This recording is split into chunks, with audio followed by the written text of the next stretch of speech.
It's a beautiful day in the neighborhood, a beautiful day for a neighbor. Would you be mine? Could you be mine? It's a neighborly day in this beauty wood, a neighborly day for beauty. Would you be mine? Could you be mine? I've always wanted to have a neighbor just like you. I always wanted to be in a neighborhood with you. So let's make the most of this beautiful day.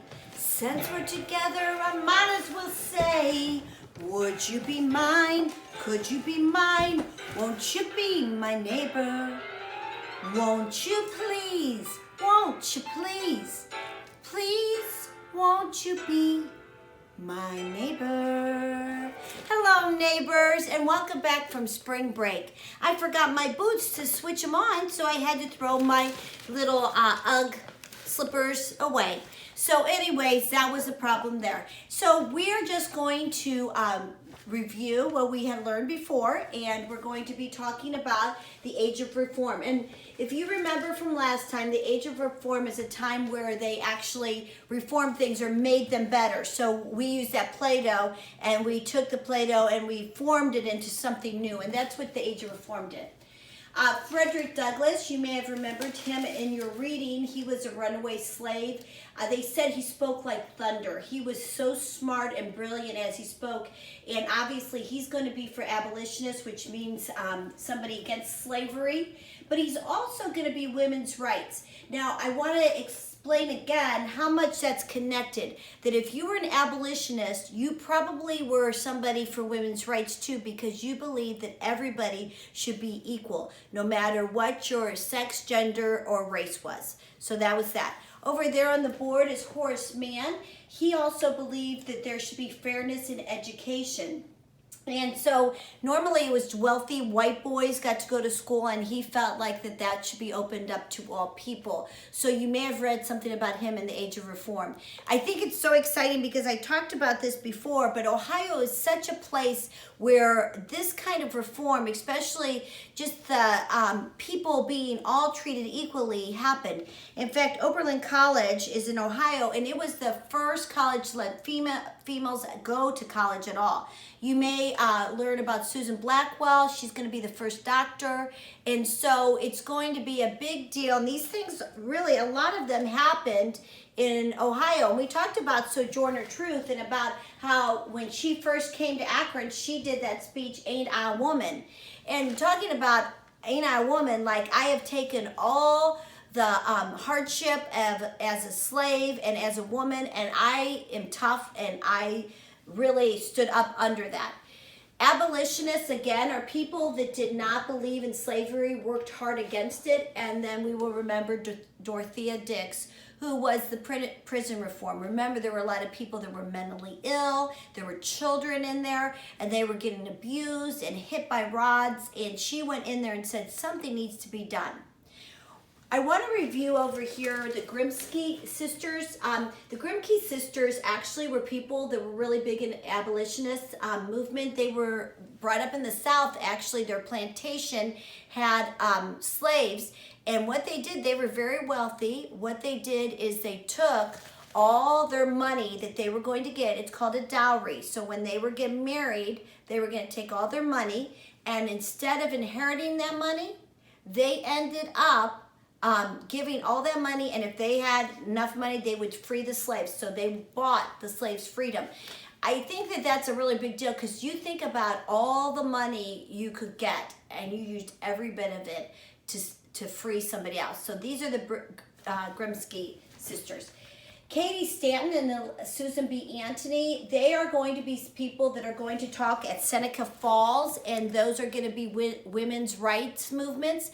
And you know, these women did not get to ever vote, even though they fought hard for what we call suffrage.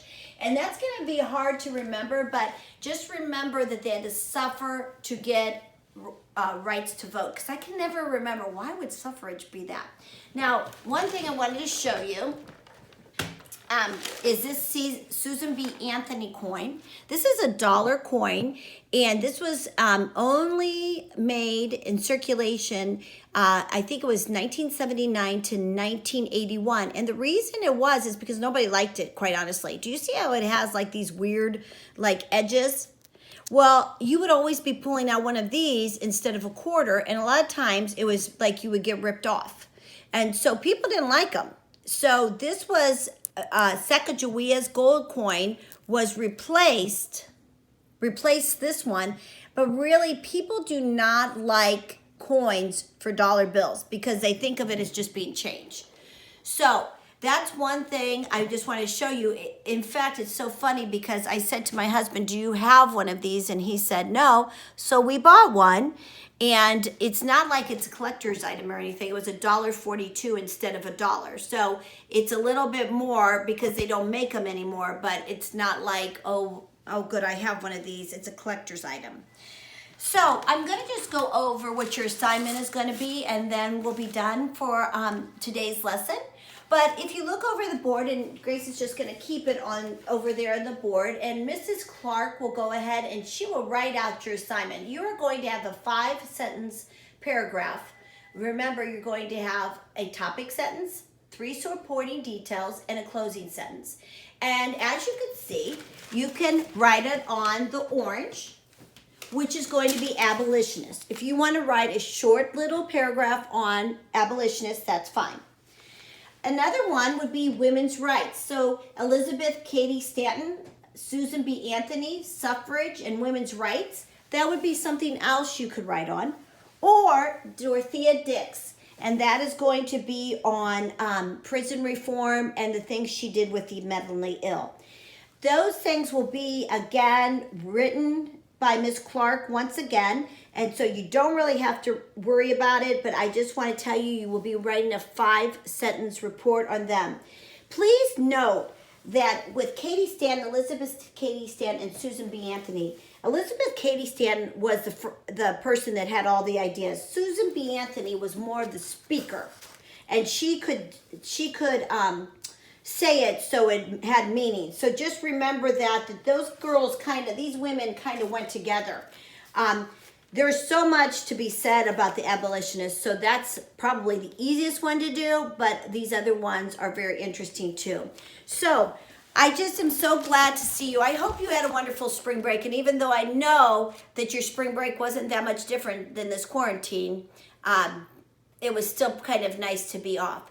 So I'm glad to have you guys back, and it's a good feeling to know you're alive. It's such a happy feeling when you're good inside, and when you wake up ready to say, I hope you have a snappy new day. It's such a good feeling, a very good feeling, a feeling you have that I'll be back when the day is new, and I'll have lots of ideas for you, and you'll have lots of things to talk about.